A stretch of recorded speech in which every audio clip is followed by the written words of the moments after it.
नमस्कार, कशिश न्यूज के खास कार्यक्रम खबर भी और असर भी में आप सबों का स्वागत है। जाहिर है कि खगड़िया एक कृषि प्रधान जिला है, जहां पे अधिकांश लोगों के जीविका का साधन खेती ही है। और अभी रबी फसल का सीजन है। बड़ी संख्या में यहाँ के किसान जो है खेती के कार्यों में लगे हुए हैं। लेकिन जिस तरह से खाद खरीदने में लोगों को परेशानी हो रही है, उससे ये लोग काफी जूझ रहे हैं। हालात ये है कि यहाँ पे चाहे वो डीएपी हो या पोटास हो, मिल तो रहा है लेकिन आसानी से नहीं मिल रहा है। ऊंचे कीमतों पर शर्त के साथ डीएपी मिल रहा है, जिससे किसान जो है मन माफिक खरीदारी नहीं कर पा रहे हैं और इसका परिणाम होगा कि उनके फसल के पैदावार पर प्रभाव पड़ सकता है। लिहाजा किसान खासे परेशान है। आइए जानते हैं कि किस परेशानी से जूझना पड़ रहा है इनको खाद की खरीदारी करने में। क्या दिक्कत हो रही है, क्या समाधान हो सकता है, जिला प्रशासन क्यों मूक दर्शक बना हुआ है। इसी विषय पर बात करने के लिए हमारे साथ यहाँ के कुछ किसान हैं। आइए जानते हैं। मैं इस चैनल को धन्यवाद देता हूं कि आज किसानों की व्यथा जानने के लिए आज खेत तक आने का काम किया। इसके लिए मैं आपके चैनल को धन्यवाद देता हूं।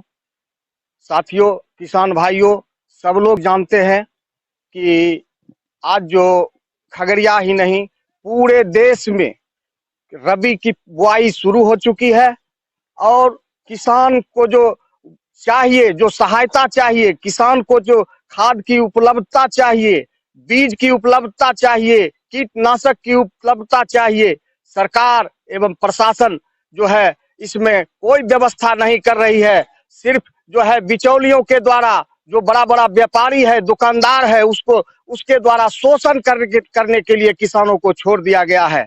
हम आपको बता देना चाहते हैं कि जो आज अभी जो स्थिति है, डीएपी का 1600 रुपये में बिकता है, 1200 रुपये में पोटास बिक रहा है और साथ साथ यह व्यापारी के द्वारा, दुकानदारों के द्वारा यह कहा जा रहा है कि जब तक किसी खास प्रकार का जो बीज वह रखा हुआ है उसको अपने दुकान में, जब तक ये बीज नहीं लेंगे, जब तक जो कीटनाशक नहीं लेंगे, क्योंकि वह अभी हमको ना कीटनाशक की आवश्यकता है, न उस बीज की आवश्यकता है। किसान के पास स्वयं बीज उपलब्ध है, उससे अच्छा बीज उपलब्ध है, लेकिन वह जो है बार्गेनिंग करके किसानों को जबरदस्ती 3-4 हजार रुपया का बीज और जो है ये कीटनाशक दे करके खाद मुहैया कराता है। नहीं तो कह देता है कि स्टॉक में खाद ही नहीं है। इस पर हम जो है जिला प्रशासन एवं सरकार का ध्यान आकृष्ट करना चाहता हूं। जो किसान है, आज जो हमारा दहमा बहियार है, पूरा का पूरा दहमा बहियार, हजारों एकड़ जमीन जो है आज डूबा हुआ है। जल निकासी की व्यवस्था नहीं है। वहां जल निकासी अगर थोड़ा थोड़ा हो रहा है तो सुलीस गेट को जो है पन्नी लगा करके बंद करके मछुआरा जो है उसको बंद किए हुए है और मछली मार रहा है और किसान बर्बाद हो रहा है। अब जो है खेती जो है लास्ट स्टेज में पहुंच चुका है, पिछाती खेती भी पीछे हो रहा है। अगर यही स्थिति रहा तो किसानों का जो यील्ड है, पैदावार है, अगर हम लेट से बोएंगे तो यह पैदावार आधा से भी चौथाई हो जाएगा। किसान जो है इसी के कारण जो किसान को घाटा लगता है, आत्महत्या करने को मजबूर होता है और प्रशासन इस समस्या पर मूक दर्शक बन के टुकुर टुकुर ताक रही है। तो क्या माना जाए कि यहाँ पे खाद का कालेबाजारी हो रहा है? खाद का तो पूरा का पूरा कालाबाजारी हो रहा है। आज नकली खाद का बोलबाला हो गया है। खाद हमारे यहाँ बगल में हरदास चक के बाहर उधर जो परमानपुर साइड में एक गोदाम में नकली खाद पकड़ाया। क्या बता रहा है किसान को, जो वह नकली खाद दे करके उसका पैदावार नहीं होगा तो किसान की माली हालत कैसे सुधरेगी? किसान तो बर्बाद हो जाएगा, आत्महत्या कर लेगा जैसा ऐसा बीज खाद। क्या आप लोग जिला प्रशासन को इसको लेकर कंप्लेन नहीं? हम तो बार बार जो है धरना प्रदर्शन के माध्यम से सारे किसान जो है सरकार को चेताने का काम किया, प्रशासन को बताने का काम किया, लेकिन सरकार और जो है दुकानदार और जो बिचौलिया है, जो तस्कर है, जो गलत खाद बनाता है, उस सब से मिला हुआ है। यही समझ करके हम लोग किसान सोचते हैं कि उस पर कार्रवाई नहीं हो रही है। तो क्या इसका प्रभाव जो है फसल के पैदावार पर भी हो सकता है? निश्चित रूप से जिस खाद में कुछ है ही नहीं, जो कि मिट्टी मिला करके खाद बना करके केमिकल जो नकली चीज बना करके देगा तो किसान को क्या पैदावार होगा। सर्वप्रथम जो भी गवर्नमेंट है उनको ये होना चाहिए कि हमारे पास कितने खेत है और उसके लिए कितने खाद बीज और सब चीज़ की ज़रूरत है, उसके अनुसार उत्पादन करते या आप आयात करते। लेकिन बिहार सरकार भी और केंद्र सरकार भी किसानों के इन समस्याओं के साथ नहीं चल पा रहे हैं, ये बड़ी दुखद बात है। और यहाँ के स्थानीय जो दुकानदार हैं वो भी किसानों को मचोड़ना चाहते हैं, मरोड़ना चाहते हैं, उनसे जबरन ऐंठते हैं कि एक तो खाद को ऊंचे कीमतों पर बेचते हैं, शॉर्टेज दिखा करके ऊंचे कीमत में बेचते हैं। फिर आपका वही 2 नंबर का जो किसान बीज लेना पसंद नहीं करता वो बीज आपको कहते हैं ज़बरदस्ती कि आप लेना पड़ेगा तभी देंगे। ये किसानों के साथ नाइंसाफ़ी है। किसान जो है जीडीपी में अपना सहयोग दे रहे हैं, भारत के ग्रोथ में सहयोग दे रहे हैं। किसान यदि अन्न नहीं उपजाएंगे तो हम लोग खाएंगे क्या, देश चलेगा कैसे, देश के और लोग भूखे रहेंगे। तो सरकार को इन समस्याओं पर गंभीरतापूर्वक सोचना चाहिए। और हम किसानों से और लोगों से भी एक और अपील करना चाहते हैं कि इन केमिकल खादों के बनिस्बत हम क्यों ना खेती को प्राकृतिक खेती की ओर ले जाए, जिससे कि हमें किसी पर निर्भरता की जरूरत नहीं रहेगी। लेकिन इस दिशा में सरकार को और किसानों को दोनों को पहल करना पड़ेगा। लेकिन अभी जो तत्कालिक समस्या है इन पर केंद्र सरकार को और राज्य सरकार को और यहाँ के स्थानीय प्रशासन को पहल करना चाहिए कि किसानों को सहूलियत दे, किसानों की जो समस्या है उसको तुरंत दूर करे, खाद की पूर्ति करे, जिससे आने वाला जो फसल है वो अच्छी तरीके से तैयार हो। प्रशासन एक तरफ कह रहा है कि यहाँ पे खाद का पर्याप्त मात्रा में स्टॉक है, बावजूद लोगों को आसानी से नहीं मिल रहा है। तो आपको क्या लगता है प्रशासन और व्यापारी के बीच तालमेल के कारण ही कालाबाजारी को बढ़ावा मिल रहा है? प्रशासन अपनी सिर्फ खाना पूर्ति कर रहे हैं, वो नौकरी कर रहे हैं, सोचते हैं किसी तरह खाना पूर्ति दें। अभी जो भी बड़े बड़े दुकानदार हैं वहाँ पर आप एक मजिस्ट्रेट यदि बहाल कर देते तो आपको पता चल जाता कि क्या हो रहा है। आपने कह दिया, व्यापारियों ने सुन लिया, अब व्यापारी और आपके अंदर क्या मिली भगत है, कितने कमीशन का हिस्सा है, ये तो हम लोग को पता नहीं है। लेकिन यदि आप उस पर अच्छी तरीके से यदि पहल करते। मैं एक उपन्यास पढ़ा था रूसी लेखक का फसल, और उस समय आज से 50-60 साल पहले रूस में जो था कि खेत कौन बोया गया और नहीं बोया गया था, क्यों कारण से वहां के डीएम से लेकर के सारे प्रशासनिक लोग उस पर एक्टिव रहते थे कि किसानों का कैसे फसल तैयार हो, इस पर एक्टिव रहते थे। उसका खेत बाग नहीं हुआ तो क्या कारण से नहीं हुआ, पैसे कमी है और कोई, तो उसको फाइनेंशियल असिस्ट करके खेत, क्योंकि खेत से जो अनाज उपजता है ना वो किसी किसान की या किसी की, ये पूरे राष्ट्र की संपत्ति होती है। हम अपनी संपत्ति को ग्रो कर रहे हैं, तो उस पर प्रशासन को भी और खाना पूर्ति नहीं करते हुए इस पर पहल करनी चाहिए, जिससे किसानों की समस्या दूर हो सके। बात है जल जमाव के संबंध में, हम लोग सुलीस गेट पर गए, 100-200 किसान मछुआरा को देखे, पानी का संकीर्ण व्यवस्था करके मछली मारने के चक्कर में पानी को निकलने नहीं देता है। सुलीस गेट पूरा खुला हुआ है, लेकिन आगे जाके इतना बांध दिया है, बोरा से पैक है, प्लास्टिक से पैक है, जो किसान के खेत अभी जहाँ हिलाव पानी है, नाव चलता है, वो खेत कब बाग होगा। बोने की बात छोड़ दीजिए, खाद की बात छोड़ दीजिए, पहले तो अभी खेत खाली नहीं हो रहा है जल जमाव के कारण, उस किसान का क्या होगा। बहुत जगह कल अलौली से आदमी आया था, हम के लिए आपके यहाँ बाग चल रहा है, तो बोला कि इस बार खेत बाग होगा ही नहीं। इस संबंध में हम बात किए डीएम से, डायरेक्ट मोबाइल से, वहीं दहमा से बात हुई, बोले कि हम आज नहीं हैं, कल बात होगी, सो कल आइए, एगो पिटीशन दीजिए। हम के लिए सुन लीजिए सर, पिटीशन आपको दिया हुआ है, संतोष सुलीस गेट से किसान आपको पिटीशन दिया है, उस पर कोई कार्रवाई नहीं हुआ है। अब किसान के सामने सिर्फ मरने के सिवा और कुछ नहीं है। खाद की क्या स्थिति है? खाद का जो बाजार में हाल है, डीएपी खाद मिलता नहीं है, अगर कहीं मिलता भी है तो ब्लैक रेट में मिलता है। अगर ब्लैक रेट में भी देता है तो उसके साथ दूसरा चीज टैग करता है, बीज लो, चाहे ये खाद लो, चाहे वो खाद लो, ये टैग के कारण किसान वो भी डीएपी नहीं ले पाता है। किसान के साथ यही स्थिति है। हमने कहा है आपके एसी जो कृषि विभाग के हैं, कृषि सलाहकार के हेड, उनको कहा कि आप ये क्या कर रहे हैं, तो बोला कि हमको ऊपर से चिट्ठी है। हम बोले ठीक है, आप चिट्ठी है तो हमको दिखाइए। तो चिट्ठी तो बोले थे कि चिट्ठी हम भेजेंगे, लेकिन अभी तक नहीं भेजा है। जो अनुदानित बीज है उसमें भी कंडीशन लगाए हुए है, जहाँ की 90% छूट है बीज पर, मसूर पर, चना पर, यानी कि मसूर पर 90% छूट है। उस बीज को भी मतलब के साथ चेक कर दिया है कि एनपीके लीजिए, गेहूं लीजिए, तब ये बीज ज्यादा रेट में देते हैं। यही हमारे लिए समस्या है। लेने जाते हैं तो दुकान पे जाते हैं तो क्या कहता है दुकानदार कहता है कि एनपीके लीजिए, डीएपी नहीं है, खुला देता है डीएपी, ज्यादा रेट में देता है। क्या रेट में देता है? 1600 में डीएपी। शर्त भी लगाता है उसके साथ। शर्त लगाता है कि बीज लीजिए तो मिलेगा, नहीं तो नहीं मिलेगा। प्रशासन से क्या कहना चाहिए? प्रशासन से कहना चाहते हैं कि खाद बीज का रेट कम हो और सही खाद बीज किसान को मिले। क्या नाम होता? रत्नारायण यादव, चंद्रनगर। सरकार का एक ये साजिशनामा हमला है किसान के ऊपर, कि किसान को चाहता है कि वो खेती करे, माने ये गोबर से वगैरह वगैरह इस तरह के खाद से। आप सुने होंगे कि लंका में भी इस तरह से खाद, रासायनिक खाद को बंद करके खेती वहाँ बायोकेम शुरुआत किया गया। उसका रिजल्ट ये हुआ कि वहाँ जो अनाज का प्रोडक्शन घट गया। हमारे यहाँ भी पिछले दिन इस तरह का खेती हुआ करता था। भारत के लोगों को अनाज खाने के लिए नहीं मिलता था।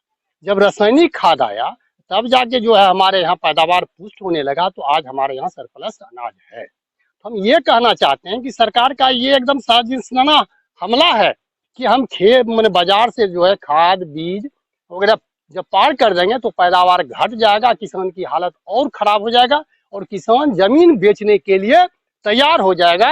ये छोड़ने के लिए ये हालत पैदा करने के लिए सरकार जा रही है। ये मूल चीज है जिसको हमको आपको समझना चाहिए। और पुनः आज लंका में इस साल जो है रासायनिक खाद के प्रयोग के लिए परमिशन दे दिया, और तब लंका की खेती देखिएगा कि इस बार विकसित हो रहा है। नहीं तो ये 3 साल लगातार लंका का प्रोडक्शन गिर गया। और यही हमला भारत में भारत की सरकार यहाँ के किसान पर करने जा रही है। और किसान इस राजनीति को उतना देर नहीं समझता, क्योंकि यहाँ के किसान का जो स्टैंडर्ड है आप नहीं समझेंगे, आप समझ भी रहे होंगे। पिछले दिन कहा कि जिनका जिनका धान गिर गया, पानी में डूब गया है, वो सब दीजिए, हम उसको क्षतिपूर्ति देंगे। हमारे यहाँ पहले था कि 300 हेक्टेयर में धान की खेती हुई है, और अभी रिपोर्ट आया कि 200 हेक्टेयर का धान डूब गया। मात्र 100 हेक्टेयर में धान लेना है, और 100 हेक्टेयर का धान लेना है, तो बाकी धान तो है। तो आम आदमी तो समझा नहीं सरकार के इस हमला को। अब कहता है कि हम मात्र 44 जो है कि कुंटल धान इस पंचायत में लेंगे। क्यों? तो जो 100 हेक्टेयर बचा हुआ उसमें से 40% खाना अनाज खाने के लिए रखते हैं और 60% किसान बेचते हैं। लेकिन हकीकत तो ये है नहीं, हकीकत इससे इतर कुछ है जो आप हम समझते हैं। तो ये हालात किसान का सरकार बना के रखना चाहती है। और जहां तक पानी के बारे में जो हमारे साथी ने चर्चा किया, 1962 के पहले जब बांध नहीं था, पानी जब नदी में जाता था तो यह पानी भी नदी में चला जाता था। बांध बांधने के बाद, ये स्विच गेट बनाने के बाद पैदा ये हो गया कि पानी महीनों दिन पहले नदी में चला गया। लेकिन हमारे खेत में आज भी दामा में पानी पड़ा हुआ है, या महीना 2 महीना कर, ये भी एक साजिश है। और कहते हैं कि नीतीश कुमार विकास कर रहा है। अगर विकास किया होता तो हमारा खेत का लेवल कर दिया होता, पानी का समझे निकलने का व्यवस्था कर दिया। आज 50 बरस में इस इलाके के मैंने किसान को सरकार ने मदद नहीं किया है, बल्कि डुबोया है, हम ये कहना चाहते हैं। इसीलिए इस बांध को तोड़ दिया जाए। आज तो रोड बना के इस बांध को चौड़ा कर रहा है और पानी नहीं निकलने की व्यवस्था कर रहा है। और सारे प्रशासन मछली खाने में लगे हुए हैं, वो मछुआ से मछली खाते हैं, और वहाँ जो है तो गेट को बनवा के रखते हैं। ये बात नहीं कि मछुआ इतनी ताकत है वह किसान के जमीन को बॉग नहीं होने देगा, ये प्रशासन का कारोबार है। कल भी एसडीओ साहब से मिलने गए थे, किसान उसमें वहाँ पर किसी से टकरा जा सकता है, कुछ भी घटनाएं हो सकती है। अगर किसान और मछुआ के बीच में जो भी घटनाएं घटेगी, उसके लिए ये सरकार और प्रशासन जिम्मेवार होगा। प्रशासन कहता है कि यहाँ पे खाद का स्टॉक है, बावजूद किसान को आसानी से खाद नहीं मिलती। बिल्कुल नहीं, खाद का स्टॉक यहाँ पर क्या है, एनपीके बेचवा रही है सरकार साजिश करके। 400 का एनपीके 1100 में बेचवा रही है, 900 का एनपीके ये बेचवा रही है। ये सब क्या है? इसीलिए कि जब खाद हम अवेलेबल नहीं करेंगे तो व्यापारी औने पौने दाम में देगा, और किसान को चूंकि खेत बाव करना है, इसीलिए वो औने पौने दाम में ले रहा है। हम भी अभी तक हमको एक बोरा डीएपी नहीं सुना। हम 2 बीघा जमीन बेचे तो एनपीके से मैंने की कहे ये बॉ किए हैं, जिसमें पोटास भी नहीं है। क्या वो उस रेचा में कोई दम होगा क्या? उस मरसनाथी में कुछ दम होगा क्या? उस गेहूं में ये पैदावार कम करने की सरकार की साजिश है, और इसमें तमाम पदाधिकारी जो है यह सहयोग कर रहा है। और उस हराम के माल में, और ये जो कृषि पदाधिकारी है कंप्लीट निकम्मा पदाधिकारी है, कंप्लीट निकम्मा पदाधिकारी है। हम पिछले दिन कंप्लेन किए थे, आया कहा तुम कहा ले रहे हो यूरिया का दाम 350 रुपया में दिया था। इसने जाके एक बार बिगड़ला, कहा आइंदा ऐसा करोगे तो बहुत खराब रिजल्ट होगा। धिरकौनी दे के चला गया और ढाका 3 पात। वही हाल है। अभी 11 साढ़े 1100 में बिक रहा है आपको एनपीके, उसका दाम 1150 रुपया है, 1200 रुपया है। एक और महत्वपूर्ण सवाल है, वह सवाल है बिजली का। खंभा लगा दिया गया है, तार खींच दिया गया है। हमने उस सावन भादो में ही कंप्लेन किया था कि लाइन नहीं आ रहा है, पोल गिरा हुआ है, पोल गिरा हुआ है, तो पोल को आप ठीक कीजिए। अभी तक गलत है। अगर प्रशासन की मिली भगत से व्यापारी बिल्कुल मिली भगत है, तमाम पदाधिकारी भर दिन इसी फेर में रहते हैं कि किसी न किसी तरह से हमको पैसा आवे। खगड़िया की क्या है? खगड़िया की स्थिति जो खाद बीज का किल्लत है, कालाबाजारी है, और जितनी भी तरह की समस्या इन्होंने गिनाया है उससे हम भी सहमत हैं। बट हम एक मुख्य बिंदु आपके चैनल को कहना चाहते हैं कि ये जो ग्लोबलाइजेशन है उसका असर भारत के हर क्षेत्र में, खगड़िया के राकों में, सनौली में, हर जगह है इसके ग्लोबलाइजेशन का असर। ग्लोबलाइजेशन का असर ये है कि कारपोरेट चाहता है कि किसानी खेती, जो किसान खेती करते हैं उसको खत्म कर दिया जाए और कारपोरेट खेती को बढ़ावा दिया जाए। और सरकार भी इसमें सहमति, देखिए पिछले दिनों 3 कृषि कानून आया, वो किसान विरोधी कंप्लीट। 600 के लगभग किसान शहीद हो गए इस पूरे आंदोलन के क्रम में। अब जाकर के सरकार कहती है कि अब हम इसको वापस ले लें। लेकिन दूसरे तरीके से सरकार जो है चाहती है कि खेती किसानी खत्म कर दें। वो दूसरा तरीका क्या है? तो खाद का दाम बढ़ा दो, बीज का दाम बढ़ा दो, जबरदस्ती ऐसा कीटनाशक दो जो खेत बंजर हो जाए। तो इस तरह से विभिन्न तरह से खेत पर, किसान पर हमला आज जारी है। किसान जो है, मछुआरा भी एक किसान है। अब किसान और मछुआरा दोनों के बीच के समस्या का समाधान करना है जिला प्रशासन को। ये बार बार कह रहे हैं कि उसका समाधान कीजिए। कृषि का समय खत्म हो रहा है, अब उसका समाधान कौन करेगा? यहाँ के जिला प्रशासन को करना है, कृषि विभाग को करना है कि खेती नहीं हो रही है रबी की तो कैसे हो। यहाँ के कृषि विभाग इसके लिए कितना जिम्मेदार? कृषि विभाग जिम्मा है। कृषि विभाग का एक सर्वे होता है प्रत्येक साल, प्रत्येक 3 महीना पर एक रिपोर्ट जाता है सरकार को कि कितना खेत हमारा सिंचित है, कितना असिंचित है, कितना में हमने प्रबंधन किया है, कितना में हमारा खेती इस बार हुआ है, रबी की बुआई कितने एकड़ में हुई है। ये सारा रिपोर्ट जाता है। ये रिपोर्ट सिर्फ रिपोर्ट भेजने का नहीं है, बल्कि कृषि विभाग को जिम्मा दिया गया है कि जो खेत बाग नहीं हो रहा है या जिस खेत में फसल नहीं है, क्यों नहीं है, उसका पता कीजिए, आप उसको आप दर्ज कीजिए, समस्या को उसको सरकार को भी भेजिए। और क्योंकि खाद का, डीएपी का बहुत अभाव है, दुकानदार देता नहीं है, तो इसलिए डीएपी और पोटास का बहुत अभाव है। इसलिए किसान खेती कैसे करेगा, कैसे बाग करेगा? दुकान पे आप जाते हैं, दुकानदार क्या कहता है? दुकानदार कहता है कि आप बीज लीजिए और ये चीज लीजिए तो वो खाद मिलेगा, वो नकली खाद जो है वो खाद मिलेगा, डीएपी ओरिजिनल नहीं देता है। क्या करता है? और उसको ब्लैक रेट में उसको बेचता है, चोरा करके। कितना में बेचता है? 1600 में। अच्छा, क्या कहता है? खाद लेते हैं तो क्या कहता है? कहता है कि बीज लीजिए, जो बीज का हम किसान का जरूरी नहीं है। अब कोई रेचा बाग कर रहा है तो रेचा में खाद लगता है, तो रेचा में के बीज अपना घर में है तो वो बुनेगा, खाद ले जाता है तो खाद नहीं देता है। ये बीज लो, वो बीज लो, झूठे मने की बहाना दुकानदार कर रहा है। आप लोग को परेशानी कितनी होती है? अब बहुत परेशानी होता है कि खाद का अभाव है, खेती नहीं कर सकेंगे, कैसे करेंगे? खाद मिलबे नहीं करता है तो कैसे बुनेंगे? जिला प्रशासन से आप क्या मांग करते हैं? वही खाद बीज का हम किसान लोग मांग करते हैं कि सही समय पर हमको मिले सब खाद और सही खाद।